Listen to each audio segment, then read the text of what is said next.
नमस्कार, मैं अमित मणि तिवारी स्वागत करता हूं आपके अपने YouTube चैनल सफलता एकेडमी पे।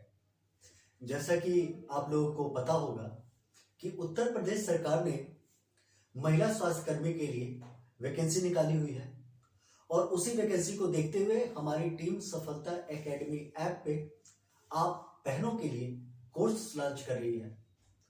और मैं आप लोगों से कहूँगा कि हमारे चैनल को और जो सफलता एकेडमी का ऐप है इसको आप डाउनलोड कर लीजिए और हमारे चैनल को सब्सक्राइब कर लीजिए। ठीक है। जो बहनें दूर दराज क्षेत्रों में रह रही हैं, क्लास नहीं ले पा रही हैं, वो ऑनलाइन क्लास हमारे सफलता एकेडमी के ऐप से ले सकती हैं। उनके एग्जाम के लिए ये बहुत ज्यादा लाभदायक होगा। ठीक है। जो हमारा ऐप है सफलता एकेडमी वो हिंदी में लिखा गया है। जैसे कि आप जब जाएंगे प्ले स्टोर पे तो आपको हिंदी में लिखा हुआ सफलता एकेडमी मिलेगा। ठीक है। आप सफलता एकेडमी आपको हिंदी में लिखे हुए मिलेगा और जो इसका लोगो होगा वो लोगो होगा जो सूरज है, सूरज ऐसे आपको सूरज मिलेगा और सूरज में SA लिखा हुआ लोगो मिलेगा। समझ रहे बात को? आप प्ले स्टोर पे जाइए, प्ले स्टोर से आप सफलता एकेडमी डाउनलोड करिए। आप देखेंगे सफलता एकेडमी, आपको लोगो मिलेगा उगते हुए सूरज का और उस पे SA लिखा हुआ मिलेगा। आप इस ऐप को डाउनलोड करिए और डाउनलोड करने के बाद आप खुद बताएंगे कि आपको हमारी जो टीचिंग क्वालिटी है एग्जाम के लिए वो कैसा है, एग्जाम ओरिएंटेड है, क्योंकि हम लोगों का लंबे समय का अनुभव है और हमारे बहुत सारे बच्चे जो हैं सिलेक्शन पाए हुए हैं। तो एक बार आप देखिए, ऐप को डाउनलोड करिए, यूट्यूब पे हमारी जो डेमो पड़ी हुई है उनको एक बार देख लीजिए। वो छोटा ही डेमो हम लोग दे रहे हैं कि आपके लिए बर्डन भी ना हो। तो आइए चलिए कुछ बातें क्लास से रिलेटेड बातें कर लेते हैं कि पिछली क्लास में मैंने हेल्थ के बारे में आपको बताया था कुछ बातें। आज भी मैं हेल्थ के बारे में ही आपको बताने वाला हूं। इसमें बात जो हम करेंगे डिटर्मिनेशन ऑफ हेल्थ। ठीक है। यानी स्वास्थ्य के जो तत्व हैं वो कौन कौन से तत्व हैं। क्लियर? हम बात करेंगे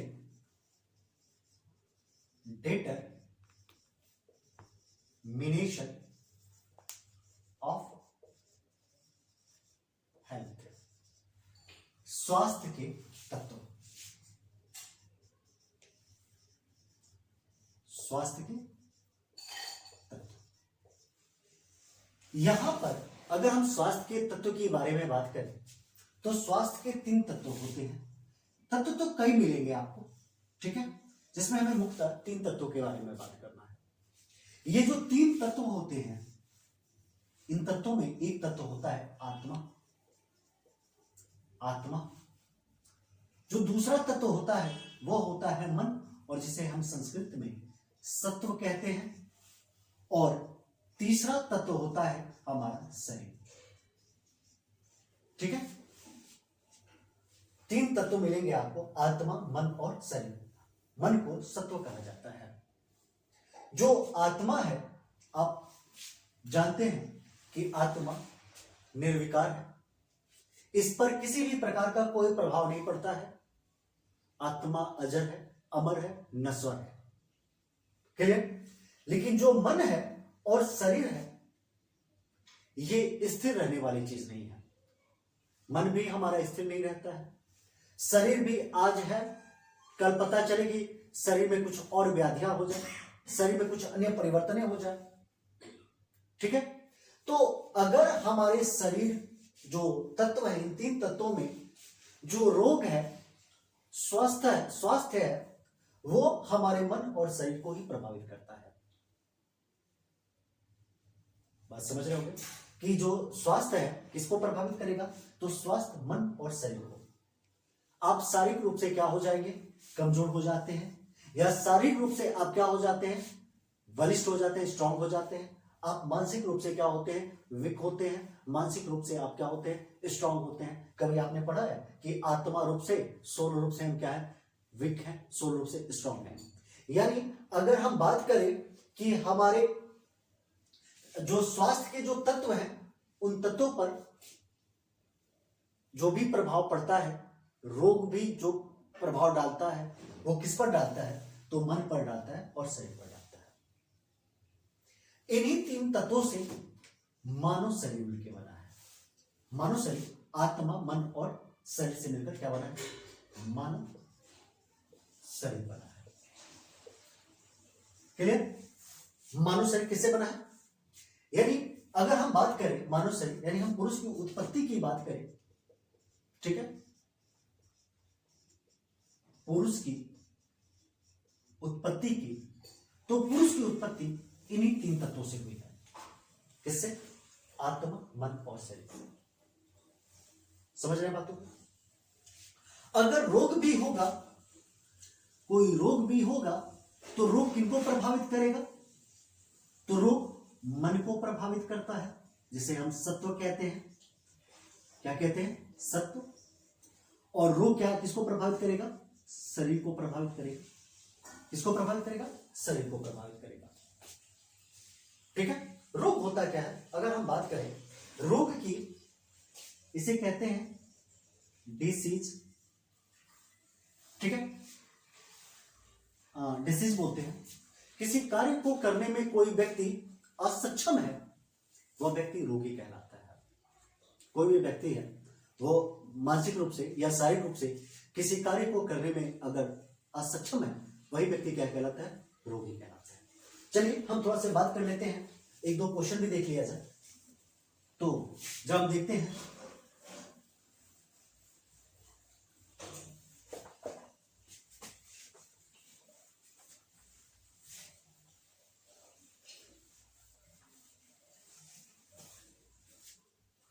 प्रश्न है पुरुष की उत्पत्ति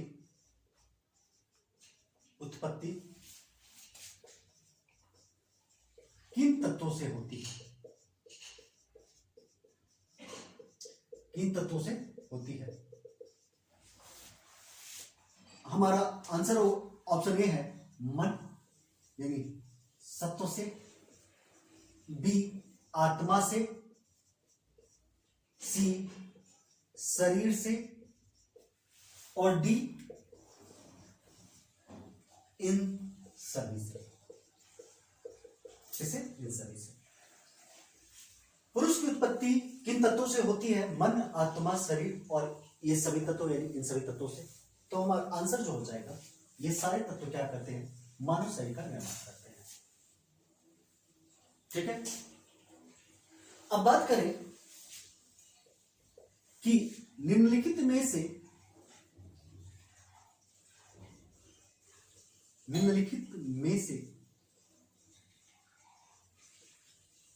किस तत्व पर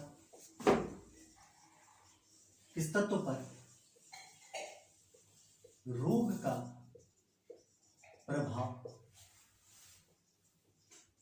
प्रभाव नहीं पड़ता है? कह रहा है कि निम्नलिखित में से किस तत्व पर रोग का प्रभाव नहीं पड़ता है? आंसर सीधा वही रहेगा, से मन यानी सत्व, बी आत्मा, सी शरीर और डी ये सभी। क्या इन सभी पर रोग का कोई प्रभाव नहीं पड़ता है? कहा जा रहा है कि किस पर, इन तत्वों में से किस पर रोग का कोई प्रभाव नहीं पड़ता है? आंसर है मन पर। क्या मन पर रोग का प्रभाव पड़ता है? आत्मा पर। क्या आत्मा पर रोग का प्रभाव पड़ता है? शरीर पर। क्या शरीर पर रोग का प्रभाव पड़ता है? या इन सब पे रोग का प्रभाव नहीं पड़ता है? ये कहा जा रहा है आंसर के अकॉर्डिंग। तो अभी हमने देखा कि जो आत्मा है, आत्मा निर्विकार है, अनश्वर है। ना तो आत्मा को जलाया जा सकता है, ना ही आत्मा को काटा जा सकता है, ना ही आत्मा पर किसी भी प्रकार का रोग पड़ता है।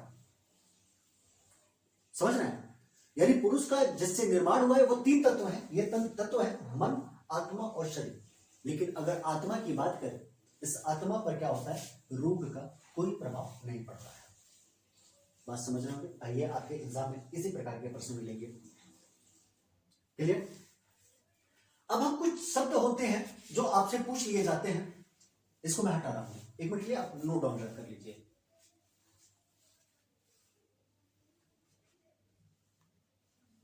चलिए बात करते हैं, इसको हटा रहा हूं और हटाने के बाद कुछ शब्द होते हैं जहां से आपको बार बार प्रश्न पूछे जाते हैं, उस शब्द का मतलब क्या होता है।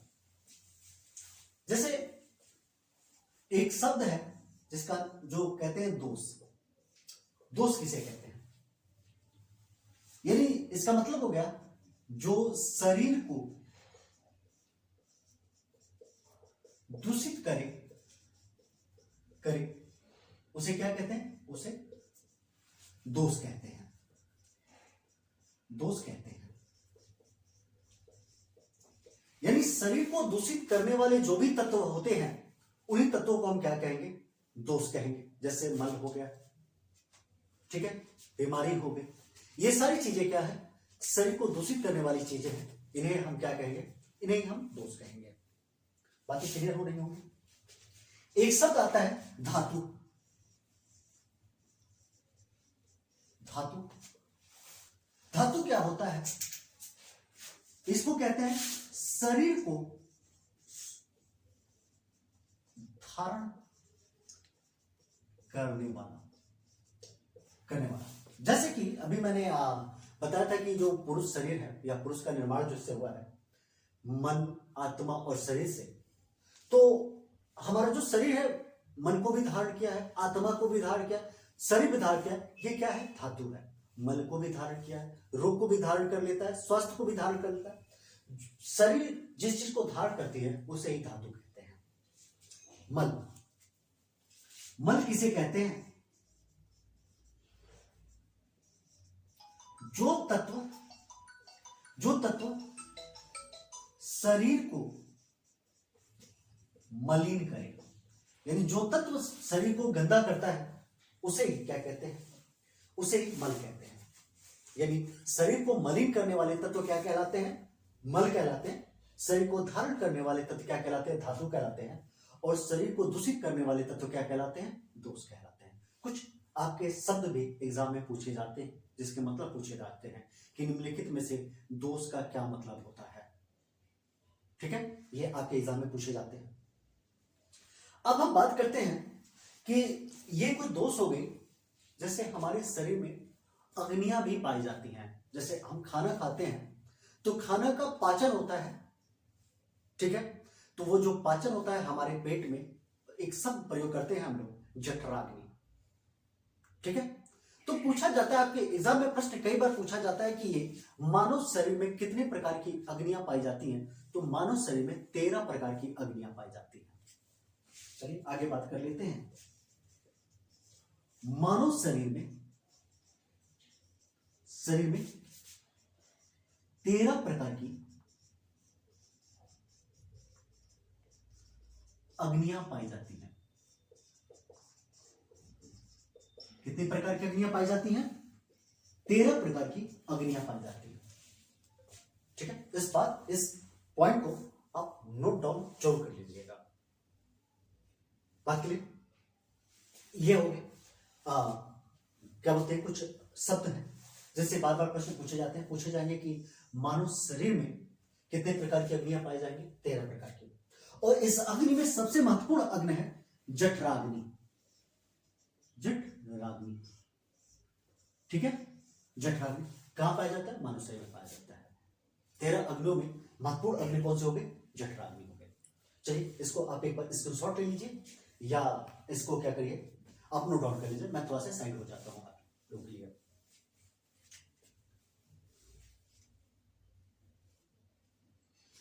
आइए इसको हटाते हैं। अब बात करते हैं इंद्रियों के बारे में। आपने सुना होगा कि इंद्रियां, ठीक है, जो हमारे कर्म और ज्ञान के बारे में क्या करती हैं, हमको अनुभव कराती हैं, वही कहलाती है इंद्रियां। जो हमारे कर्म और ज्ञान का अनुभव कराए उसे क्या कहते हैं, उसे ही कहते हैं इंद्रिय, ठीक है। अब बात करें यहां पे इंद्रिय, तो हमने कहा कि जो हमारे कर्म और ज्ञान का क्या कराए, अनुभव कराती हैं, वो क्या कहलाती है? इंद्रिया कहलाती है। यानी अगर इस आधार पर हम देखें, कर्म और ज्ञान के आधार पर इंद्रिया कितने भागों में बटी हुई है? इंद्रिया दो भागों में बटी हुई है। कितने भागों में? दो भागों में। कौन सी? तो एक होती है कर्मेंद्रिया, कर्मेंद्रिया, और एक होती है ज्ञानेंद्रिया। कर्मेंद्रिया और ज्ञानेंद्रिया। आपसे पूछा जाएगा कि इंद्रिया कितने प्रकार की होती हैं, आप बताएंगे इंद्रिया जो होती हैं वो दो प्रकार की होती हैं। एक होती है कर्मेंद्रिया और एक होती है ज्ञानेंद्रिया। क्लियर? कर्मेंद्रिया जो हमारे कर्मों के बारे में बताती हैं, कर्म करने के लिए बताती हैं, वो होती है कर्मेंद्रिया। जो हमें ज्ञान का अनुभव कराती हैं वो होती है ज्ञानेंद्रिया। अब देखिए, कर्मेंद्रिया के बारे में बात करें तो कितनी कर्मेंद्रियां होती हैं? तो 5 कर्मेंद्रियां होती हैं। ज्ञानेंद्रियों के बारे में अगर बात करें तो कितने प्रकार की ज्ञानेंद्रियां होती हैं? ये भी 5 प्रकार की होती हैं। बातें क्लियर हो रही होंगी आपको? ठीक है। इंद्रिया, प्रश्न आएगा कि इंद्रिया कितने प्रकार की होती हैं, आप क्या बताएंगे? 2 प्रकार की। कौन कौन सी इंद्रिया? कर्मेंद्रिया और ज्ञानेंद्रिया। अब इसमें पूछा जाएगा कि जो कर्मेंद्रिया है वो कितने प्रकार की? 5 प्रकार की। और जो ज्ञानेंद्रिया है वो कितने प्रकार की? 5 प्रकार की। अब अगर हम बात करें जो ज्ञानेंद्रिया है उसमें 5 प्रकार क्या है? ठीक है, तो जब हम देखें कि आंख, कान, नाक, जीभ, आंख, ज्ञानेंद्रियों के बारे में बात करें तो जो ज्ञानेंद्रिय है वो 5 है। कौन है? आंख,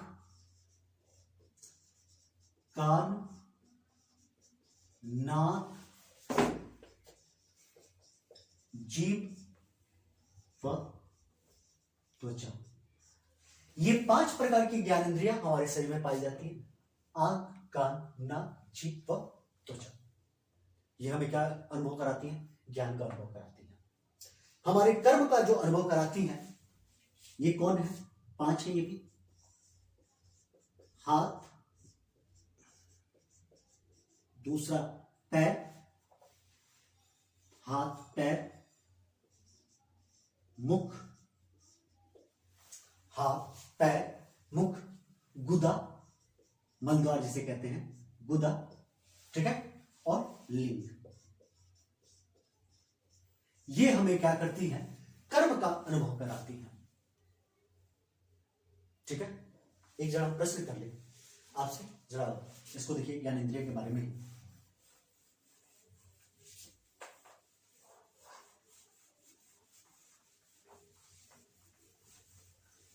प्रश्न है, निम्न में से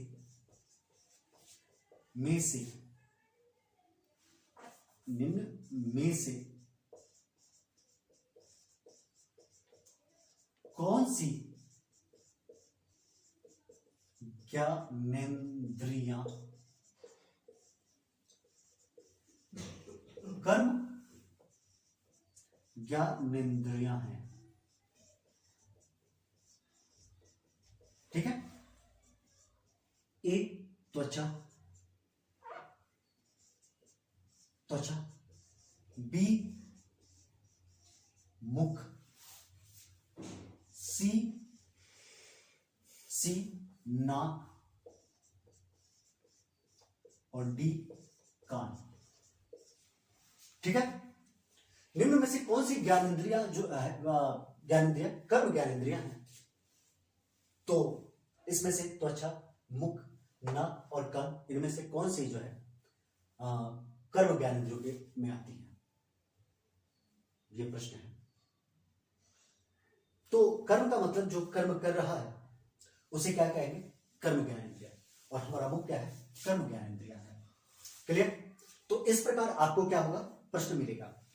अगर हम बात करें कि ये अलग अलग कैटेगरी में बांट दिए कि एक ज्ञानेंद्रिय जो है, एक ज्ञानेंद्रिय कर्म ज्ञानेंद्रिय है, एक ज्ञानेंद्रिय जो है एक इंद्रिय कर्म इंद्रिय और एक इंद्रिय जो है मैं ज्ञानेंद्रिय यहाँ पे लिख दूँ, ज्ञानेंद्रिय, यहाँ पे लिखना है इंद्रियां, यहाँ पे क्या करना है इंद्रियां, इंद्रियां कौन सी, कर्म इंद्रियां हैं, इंद्रियां, ठीक है, इंद्रियां।